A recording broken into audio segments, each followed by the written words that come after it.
Okay, it's been a blur of a quarter for the government affairs team, and I'll turn to John first to talk about, what have been the big issues for the local government team this quarter?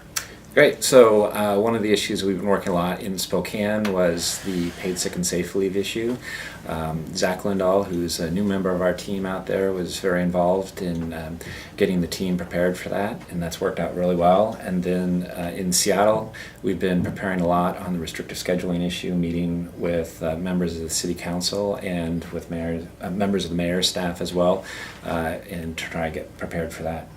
And Samantha has been doing work with the health departments. That's correct. She's been out meeting with all the local health departments. That's one of the goals for our group, to make sure we get out and see all the local health departments statewide. So she's working on that. And then there's also been some issues around bag bans in Tacoma that she's been working on as well.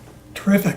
Julia, has anything been happening in Olympia for the last few months? Oh, yeah. A lot of exciting things have been going on during this legislative session. This is a short 60-day legislative session. As of today, when we're filming, we have 12 days left. Hopefully, our fingers are crossed.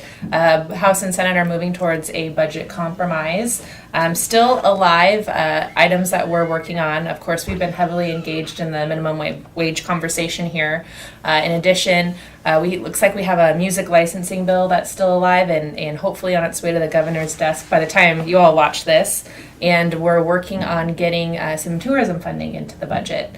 I think some successes have been great participation on GAC calls this year, and our first annual WLA and WRA hill climb.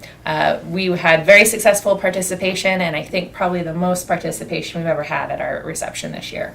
And something that happened kind of early in the session was a little bit of a debate over channel pricing. Yes. And it ended up in a very successful outcome, correct? Yes, we were able to defeat that version of the bill that would not have been good for our industry. So we'll continue, hopefully have a remedy to our lawsuit coming up next quarter. And then looking forward, members of the board, as we'll be talking to you today about an awful lot of work that's gone into preparing options and ideas on the minimum wage issue. We won't belabor that in the filming here, but you will be presented all that information shortly. So John, as you look forward to the next quarter, what are going to be the 2 or 3 biggest things your team will be working on? So as mentioned earlier, the restrictive scheduling issue in Seattle will continue to be big. Also, there's some legislation probably coming up regarding Airbnb in Seattle. So those are 2 big areas. And Julia, what about yourself? Well, we have a very exciting election year before us, so we'll be putting together a PAC plan and meeting candidates around the state. And so that's it for government affairs. And if you have any questions, just please don't hesitate to get back to any of us.